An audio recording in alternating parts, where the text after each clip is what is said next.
Hey everybody, Ron Phillips, Heather Marchant, we're back. We're Gonna back. do another video today. We want to talk to some of the concerns in the market and maybe share some perspective. I guess understanding that, well, we've never really been in a situation like this. So this is new, right? Yeah, no one has. Nobody really knows. So, but I'm just, we thought it would be beneficial to share some historical data and just kind of talk about why most of the people that I know in the real estate market are still buying, why I'm still making offers and buying. And I mean, I'm buying right now. I'm closing buying. in April. I mean, why are we continuing to do that when, you hear in the media and all over freaking Facebook from all these brilliant people that the real estate market is has already kind of fallen off a cliff, and there's deals, in the next 3 months, there's going to be deals everywhere. Like there's going to be just deal palooza out there. Yeah. I think people have a really short memory, Heather. That's what I think. I think so too. I think you can look back at things and have a skewed timeline too on how it really went down, hindsight. So maybe let's just take a look at that. Should I share my screen? Should I just show people? I think so. Let's just do that. So. Let me just show you a couple of graphs. I think the first one I'm going to show you is the way that people think that this went down. So here is I can't see your screen yet, just so you know. Oh, there you go. Okay. Here is the stock market. So, and this is 90 years, right? So you can see all of the craziness that happened. But this right here, this little guy right here, that is the top of the market. In 2007, that's the top of the market. Now, legitimately, between 2007 and the bottom of the market, which was in 2008, right here, well, first part of 2009. Yeah, it's like almost it's over an entire year. Huh. I mean, because this was the top of the market was in October, November is what it's showing. October of 2007. So, I mean, that's a little over a year, which is really fast. This thing fell off a cliff. I mean, it just like dropped. And I think, I remember distinctly buying insane good deals in 2009, 2010, 2011, 2012, 2013, 2014. Yeah. All during all those years, we were buying tremendous deals, right?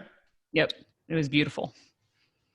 But I think what people don't realize is that I don't think people understand that really good deals, they happen in all markets, all market conditions, right?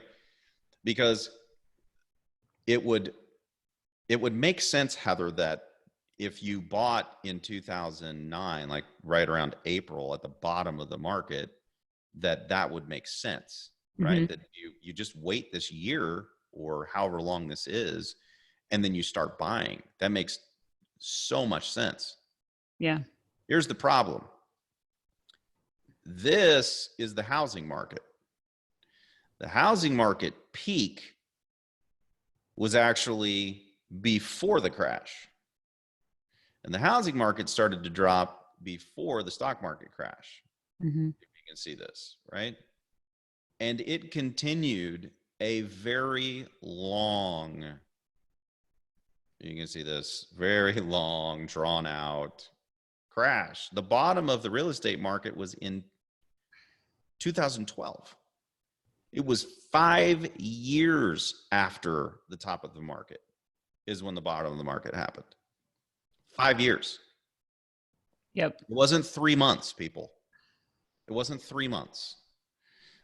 And I hear largely from newbie real estate investors on Facebook that they can't wait for, the next 3 months or 6 months or something silly like that. And even if it's a year, it's still, you know what I mean? That short-term focus and holding out for the bottom, So I guess my question to everybody is that the deals that we bought, if I asked anybody who had bought deals before 2012, would you say they were idiots because they didn't wait for the bottom?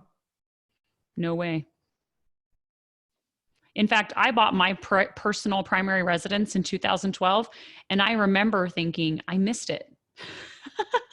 I missed it. I missed all those good deals in 2009 and 2010 because I didn't have this in front of me.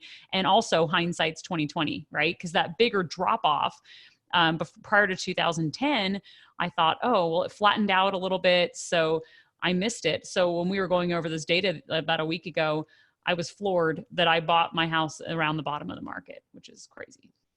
Yeah. So, I mean, Heather's obviously brilliant. She timed it perfectly. But I didn't even know it. Right. I just keep Look, buying. this timing of the market thing is a fool's errand. You can't do that. Now, could you get lucky like Heather and buy exactly at the right time? Sure, you can. Mm-hmm. The only way to do that is to be buying. Yes. Because if Heather weren't buying, then she really would have missed it. Quote, Yep. missed it. Right. Yeah. But I bought this house that I'm sitting in 2017, which is, I mean, look at that. We ran this thing way up, right? Yeah. But I experienced all of this. And if I give some of that back over the next few years, well, I mean, it is what it is, right? Yeah. But if it's a rental property and the fundamental numbers that I was going off of when I bought it were good, then I could have bought here in 2007 and I could have ridden this thing all the way down, making money the entire way, mm-hmm. and then rode it all the way back up again. Yeah. And we've had clients do that and sell up here, after having made cash flow, had people pay down their mortgage, and had the tax benefits the whole time. The whole time. Yeah. So the smart play here is, I mean, if you think you can, we don't know what's going to happen with the market. We don't know if there's going to be crazy deals in the next 6 months or a year or 10 years. We don't know what's going to happen. Yeah. Because there's no bad debt, like bad home loans that was happening, prior to 2008 that we have now, right now. I will say this, anytime the, a graph does this, which is what this has done, eventually the prices are going to come back down. Usually that happens based on market conditions like oversupply. Mm-hmm. That's what happened here. There was an oversupply. There's a glut of homes. The prices had to come down because there's too many houses, right? Yeah. There weren't enough people buying them. That's natural to what happened. In addition to that, we had a mortgage crisis, which kind of froze up the money. So who knows? I mean, we may have something happen here that makes the prices drop. My point is leaving your money parked where we're spending trillions more money, which ultimately is going to create inflation, and not having something that tracks with inflation is not a good idea. Your money just sits in the bank and becomes worth less and less and less money. Yeah. There needs to be an engine driving more money into your account all of the time. And go ahead. The other thing that I remember you talking about way back several years ago, Ron, is if we took out the markets that kind of skewed those numbers, what happened to that graph, that it wasn't nearly as drastic of a drop because there were, a handful of markets, maybe 4 or 5 markets that pulled down the national average. Crazy. I mean, when you showed that graph, I wish I had thought of that beforehand, but that it was impressive, the drop. And then the other thing that I remember too, is I was a tenant during that time. I was renting, and my husband and I were trying to buy a house because my husband was in grad school and we couldn't qualify. I don't know if you remember that, Ron, but I couldn't qualify for a house. We had the down payment, great credit scores. I mean, there was nothing wrong, but we couldn't get a loan. And so we tried to get a family member to co-sign with us just so we could get a loan. And in the end, we never ended up buying because we just couldn't for several years.